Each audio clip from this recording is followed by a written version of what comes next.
es el de Alejo Vidal Cuadras. Alguien que lleva 40 años, desde que yo tenía 7 años y empiezo en la educación primaria, entra en política y tiene toda la clase de cargos a nivel político. Entonces, ahora, esta es la misma gente que propone soluciones para salir de la crisis y que propone soluciones para devolver el poder en manos de la gente. Pues y podría hablar de Vidal Cuadras como podría hablar de Rosa Díez desde 1979 en política o de Francisco Álvarez Cascos desde 1979. Esta es la gente que nos está proponiendo las soluciones ante la crisis. Nosotros lo primero... Bueno, por alusiones, aunque yo no conozco a Alejo Vidal Cuadras en persona, ni mucho menos, tampoco me afilié a Vox porque él estuviera ahí. Yo no me afilié a un partido por las personas que están al frente, me afilié a un partido político porque creo en las ideas que defiende. Si luego las personas lo traicionan, será su problema y quedarán abandonados políticamente. Entiendo entonces que, según tu teoría, perdona que me dirija a ti, Daniel, según tu teoría, si en Podemos llega a liderarlo algún político de los que actualmente están con cargo en vigor, se disolverá la formación, no lo sé. O no admitiréis sin más a políticos que se afilien a vuestro partido, como recientemente se han afiliado políticos de Izquierda Unida. No sé si es que es una prohibición. Bueno, si me dejas acabar, si estuviste hablando. No sé si es una prohibición política del partido que no se puedan afiliar políticos que ya estuvieron en ejercicio. Yo no conozco a Alejo Vidal Cuadras, tampoco puedo poner la mano en el fuego por ninguno de los compañeros que tengo en el partido, ni por ninguno de los que están en Podemos, ni por ninguno más. Yo hablo por mí, de lo que pienso, lo que creo, y creo que es el único partido que me transmite un ideario en el que creo. En los demás no creo más en unos que en otros, pero en el ideario de Vox creo, porque es un ideario que devuelve el poder a la gente. Vivimos en un país en que tiene 1 billón de euros de Producto Interior Bruto y 454.000 millones, la mitad de todo su Producto Interior Bruto se va en gasto público. Un gasto público que se incrementó 1.000 millones de euros desde el año pasado a este. Los recortes se producen en sectores determinados, pero realmente en términos globales no hay recorte, cada año se gasta más. Hay sectores determinados que están sufriendo recortes, pero ¿por qué sufren sectores recortes y otros no? Porque hay demasiado dinero en manos de los políticos. No se corrompe el que quiere, se corrompe el que quiere y puede. Y es que la mitad de nuestro Producto Interior Bruto está en manos de los políticos. La corrupción se reduciría en 3 veces si le quitamos 3 veces el presupuesto a gestionar a nuestros políticos y lo gestionamos nosotros y nos dejamos nosotros el dinero en nuestro bolsillo. Nosotros no nos vamos a corromper a nosotros mismos con nuestro propio dinero, pero cuando en manos de la casta política pones la mitad de tu Producto Interior Bruto, no va a haber corrupción. Se corrompe el que quiere y además el que puede, no solo el que quiere. Entonces, queremos acabar con eso. Queremos que se reduzca la presión fiscal, queremos que cada uno se gestione a sí mismo, no queremos imponer normas a nadie, creemos en una legislación normativa general. Se regulan, en España se emiten 700.000 páginas de regulación al año. 10 abogados leyendo todos los días constantemente no son capaces solo a leer la legislación que se emite solo en España. Boletines oficiales del Principado de Asturias, de la Comunidad de Madrid, Boletín Oficial del Estado. Está todo regulado, todo intervenido. El sector eléctrico español es uno de los más intervenidos del mundo. El sector bancario es uno de los más intervenidos del mundo, el sector bancario. Es el que más regulación recibe. Y mientras tanto ponemos en manos de los políticos la mitad de lo que genera todo nuestro país. Y aún así queremos todavía gastar más. Y gastamos 454.000 millones de euros al año e ingresamos por impuestos 383.000, 70.000 millones de diferencia. Y ese es el problema que estamos teniendo. Y la deuda española, que está ahora en otro billón de euros, el 100% del PIB, estaba a la mitad en 2008 y la carrera no va a cesar.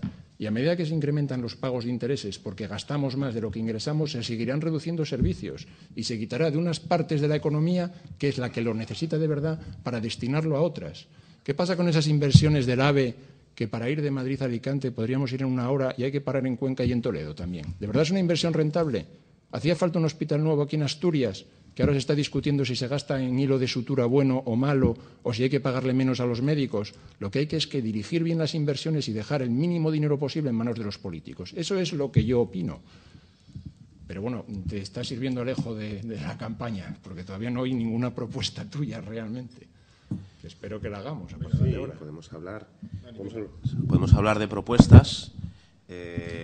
Yo cuando hago los debates a veces los preparo y a veces también preparo el resto de propuestas. Es más, te respondo a una cosa y te comento propuestas. La primera. Un minuto, luego otro minuto y luego otro minuto y abrimos preguntas públicas. Tuve solo 2 intervenciones. Venga.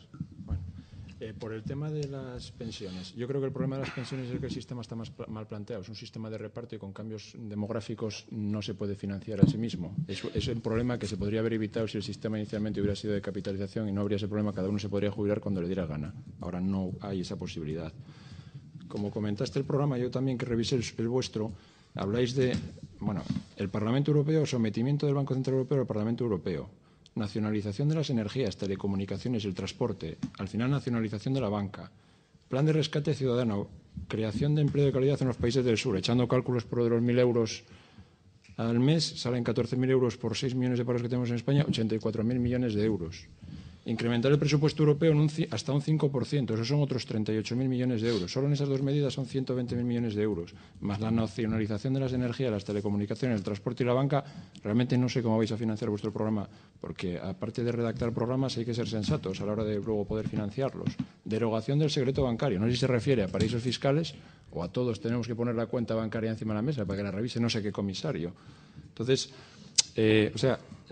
podemos compartir que el presupuesto está mal gestionado y que tiene que derivarse al estado de bienestar, y estado de bienestar no es crear vías de AVE y autopistas que luego no utiliza nadie, al revés. Cuando hay una demanda brutal de ese servicio se puede plantear hacer la inversión, pero aquí en España seguimos el camino al revés. Creamos las infraestructuras y luego intentamos darles contenido, como pasa con el Musel. Ahí puede ser lo único que estemos de acuerdo hoy, pero bueno, ya tenemos un punto de acuerdo. Hay que buscar siempre unir, no desunir. No, y es cierto, es que en eso os doy la razón. Al final hay gente pasando problemas, pagando 3 euros por llevar las tarteras a los comedores y se están haciendo inversiones que no se utilizan. O se están alargando las vías de AVE porque no sé qué presidente de comunidad autonómica dijo que por narices había que hacer una parada ahí. Y eso a nivel europeo pasa también. Entonces, y a nivel europeo hay un problema muy importante. A nivel europeo, al final, no tenemos una unión económica real. No estamos aprovechando que somos 28 países, 500 millones de habitantes, que somos la primera potencia comercial a nivel mundial, que somos la primera potencia a nivel de ayudas al desarrollo y a la segunda moneda. No lo estamos aprovechando porque al final funciona como un Estado autonómico. No es una Unión Europea, es una reunión en la que los señores de España van a pelearse por no sé qué cuota pesquera con los de Finlandia, que los de Alemania se pelean porque los tipos de interés estén a un nivel y no a otro, y no tenemos realmente una Unión Europea. Hay que luchar por eso, que fue un instrumento muy válido para acabar con los conflictos en toda Europa. Yo creo que con eso utilicé mi minuto. Esto es que se me está... No me llega... Igual te pillo... Este sí. Sí. A ver, vamos a ver si...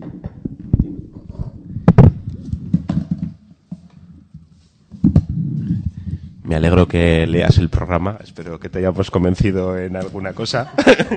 Alguna cosa seguro que coincidimos. Estamos...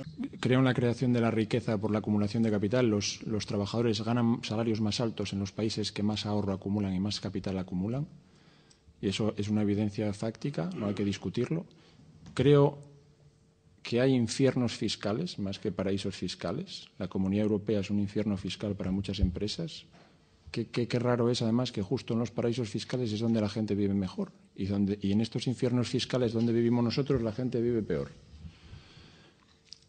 Y una de las medidas del programa de Podemos, que yo no acabo de entender, que a lo mejor no me la podéis explicar también, es cómo vamos a mejorar el empleo reduciendo la vida laboral, o sea, jubilándonos antes, que no sé quién nos va a pagar las pensiones, y distribuyendo la jornada de trabajo, o sea, que los que están trabajando ahora trabajen menos horas para que trabajen otros. Supongo que será manteniendo el salario de los que ahora están trabajando aunque trabajen menos horas, o reduciéndoselo también en el número de horas. ¿Qué proponéis? ¿Reducir el salario?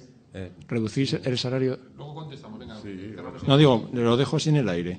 O sea, en mi caso, 1.502 euros si soy elegido eurodiputado, como los candidatos, el resto de candidatos asturianos, ocupar el cargo una legislatura, ser revocable, usar sistema de pensiones y sanidad público, usar el avión en clase turista, no como, por cierto, Alejo Vidal Cuadras, que no puede bajar su estándar de vida y dejar de viajar en clase business. Está haciendo la campaña, hace la campaña. O por ejemplo, ser absolutamente independientes. O por ejemplo, ser absolutamente independientes de consejos de administración de grandes empresas y no dejar la política para ir a esos consejos de administración. A mí me gustaría saber cuánto es lo que cobran los candidatos de otros partidos y si se han comprometido a algo similar a esto ante notario, porque yo creo que la credibilidad se gana demostrándola. Pues en los parlamentarios en Europa. En ese sentido, evidentemente, se propondrá con el resto de los grupos la rebaja. 10 segundos. Y luego 10 segundos para Dani para cerrar. Bueno, hay una diferencia importante. Yo no estoy en ninguna lista ni quiero estar nunca. Y por otro lado, yo no sé por qué esa pretensión de ya fijarte el sueldo que se va a tener cuando estés allí. Sí, eso ya denota algo extraño. Lo mejor sería, en vez de 1.900 euros, pues no cobrar nada. Y si sois tan generosos, ¿para qué cobráis? Os van a pagar el avión, las dietas, tal. Es que... Ya. Pero si somos tan buenos, ¿por qué 1.900 y no 7.000? Vamos a dejar a Dani contestar. Dani, contesta. Si quieres, vamos, como veas. Sí, pues nosotros... A todos ustedes y gracias a vosotros. Gracias.